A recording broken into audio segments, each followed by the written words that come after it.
The Black Death was a period in 14th century Europe where three variations of the plague, bubonic, septicemic, and pneumonic, wiped out an estimated 60% of Europe. Today, that's equivalent to 450 million people. Today, we're exploring how you could have survived the Black Plague. We might have evolved as humans in technology and science, but viruses and our basic biology have not. As would be the case in 2019, if you want to avoid getting the plague, it's best to start by avoiding places where large crowds congregate. The pneumonic plague was spread through air droplets, or airborne if you will, so the more people around open-mouth coughing and sneezing, the more chances for infected humans to get their plague all up in each other. The bubonic plague, however, was spread from flea bites associated with infected mice. Rodents infected with plague-riddled fleas would transfer the disease from flea to human in the right social conditions as well. Infected people often didn't realize they were spreading the disease because they didn't realize their plague-infested bodies were crawling with super fleas that could dump their sick host's behinds for a more healthy body up to 2 meters away. Being more than 2 meters away from plague-infested fleas was one way you might have avoided the Black Death. May as well stay home and binge read the Bible. Hey, while you're there, seal it up and never leave. Italy's myriad points of entry, being surrounded by water, meant many different opportunities for the plague to enter the European nation. Once word of the Black Death reached Milan, the leader at the time, a brutal and no-nonsense man named Yaherd, ordered the houses of those inflicted with the plague to be boarded up, locking in any occupants inside and preventing their sick hands from touching a thing outside of their doors. And while this approach was extreme and brutal, dooming otherwise healthy members of the victims' families trapped inside a diseased coffin, the city of Milan ended the Black Death with only a 15% mortality rate, by far the lowest of any major Italian city. They did have to make some sacrifices in both innocent lives and social activities, such as rummaging through the remains of the recently deceased.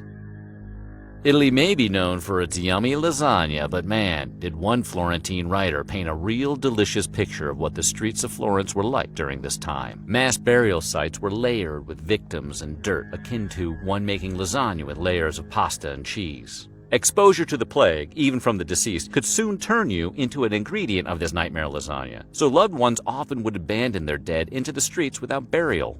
Game of Thrones wasn't around to teach the people of the 1300s to always burn the dead. As the body count was rising, so did the amount of bodies decaying in the streets. A group emerged called the Bikini, not related to the bathing suit. They were men of lower social stature, themselves inflicted with the plague, to remove the deceased from the cities. Unfortunately, some did eventually also turn to robbery and murder, but nobody else was going to go near a pile of highly infectious corpses, so Italy just sort of had to deal with it. The Bikini helped keep the streets clear, while rich people were able to gather their diamonds and fur and get the hell out of these plague-riddled streets. Though they didn't think to burn the bodies, they did consider the magical healing power of fire.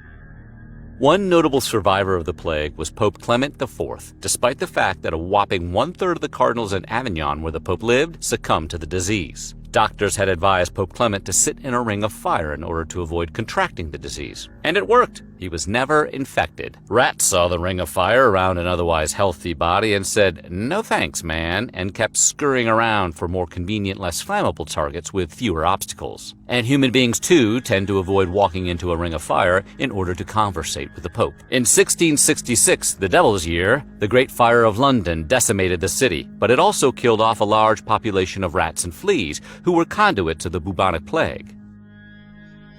Very few things in life make less sense than old-timey doctor uniforms, but again, their knowledge of contagion wasn't nearly as advanced as ours. Italian author Giovanni Boccaccio lamented in texts that physicians were woefully unprepared for handling cases of the plague due to their ignorance of treating the disease. Earlier physicians may have inadvertently contributed to the spread of the disease from not using adequate protection against contamination themselves. After years of treating the illness, doctors eventually designed a plague uniform to protect themselves, and let's face it, it looks really cool. First worn by trend-setting Dr. Charles Delorme in France, this late-century stunner included a long overcoat, hat, and a pointed mask that, yes, made him look like a bird. The beak of this mask worn by adult men was believed to have provided protection from infection because it was filled with pleasant-smelling items like rose petals and mint. Doctors believed the foul air, called miasma, spread disease, so naturally, to counteract this, one would just surround themselves with pleasant smells. With his getup, the leather outfits prevented flea bites. That or the fleas were justifiably terrified of human-sized birds. Staying alive during the Black Death epidemic could be a real bummer, but in order to stay alive, it wasn't a good idea to spend your time with the flagellants. Flagellants, for those who don't know, is a person who subjects themselves or others to flogging, either as a religious discipline or for sexual gratification. They were religious zealots who would whip the ever-loving sin right out of you, and man, was the Black Death their time to shine. Since many Europeans believed God sent the plague as a punishment for their sins, they would seek atonement for these sins by publicly whipping themselves. Despite being properly shamed in the public square, you would not be immune from contracting the plague. In fact, flagellants exacerbated the problem because they were well-traveled and spread the disease wherever they'd land. Which is probably not good, because in order to survive the plague, you should probably... Think of this as the equivalent of putting a bubble around your city and denying entrance to anyone suspected of carrying the plague. Armed guards were stationed at city entrances, ready to deny entry to anybody with the look of a low-grade fever. And while this work kept people from entering the cities, it also contained those people already inflicted inside the city. Beyond armed guards, some European cities stopped allowing ships to dock in their ports. Ships from the east were the first to carry the plague into Europe. Once that was established, fairly quickly, ports became a little more picky about which ships were allowed to dock. By 1348, Venice had established a 30-day, why don't you go hang out over there and not talk to anybody for a while, for travelers and goods suspected of carrying the plague. Later, this was bumped up to 40 days, or as they say in Italy, 40 days, hence where we get the term quarantine. These actions slowed down the spreading of the illness, but it didn't do enough. Tens of thousands of people still died in Venice from the Black Death. They maybe should have.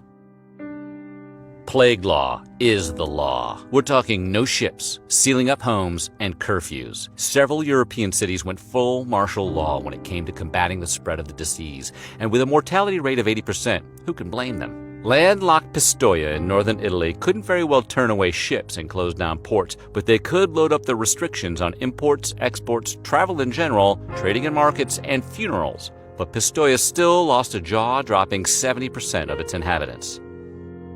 With all these percentages being depressingly high, it's easy to forget that some people did come down with the plague in this era and actually survived it. It wasn't because they tied live chickens around their bibulous plague bumps or drank a refreshing glass of chilled arsenic. They just had immune systems that could fight this stubborn killer because they took care of themselves. This was the time before keto diets and CrossFit gyms, but even the people of internetless times had to understand arugula was healthy. Recent research has shown what is still true now. If you were in poor health before you contracted the disease, your odds of succumbing to it were substantially higher. The mortality rate was higher amongst people who already were in poor health, be it malnourished, rotting teeth, or a weakened immune system. Healthy people, while not immune to infection, had a higher survival rate. So listen to your yogi, start those juice cleanses. But also, don't listen to your yogi, and you get your butt outside in that chilly air because your chances of survival were greater in the winter.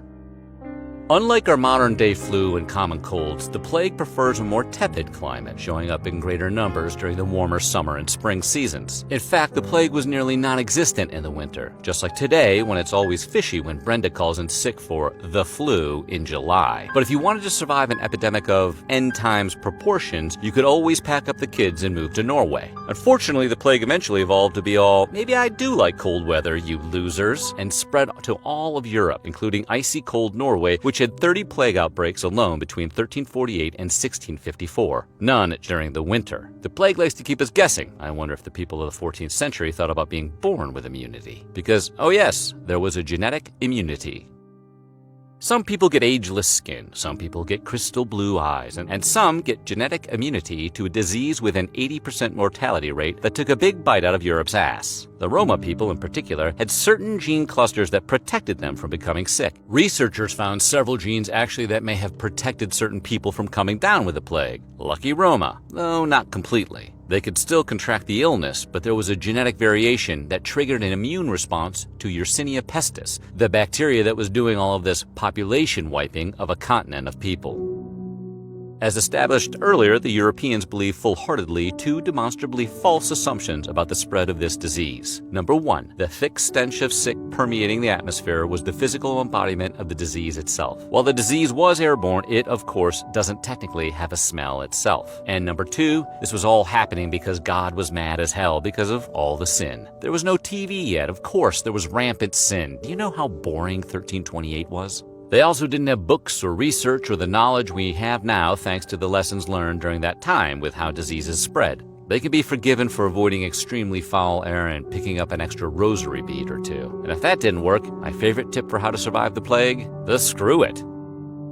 Our old pal Boccaccio noted some of the Florentines that vowed to carouse and make merry and go out singing and frolicking and satisfy the appetite in everything possible. Europe was being completely decimated by this painful, ill-understood disease that seemed to take down 1 in 3 people. And thousands upon thousands did everything we've laid out here today to avoid the plague, and they still got it. So some Europeans wised up and said, then I'm going to the bar. They danced, they drank, they ate, they lived their dang lives because they knew more than anybody that this bacteria was probably, ultimately, sadly, unavoidable. And what was the life expectancy in 1400 anyway? 30? So they said, screw it. And you know what? They died just as often as those that only drank in moderation. Cheers to you, 1300 Europe. You walked so we could run. You can still get the plague today, but now it's cured fairly easily with antibiotics, a wonderful new invention we can't ever possibly fully appreciate because we've never had to consider moving to Norway to avoid the Black Death.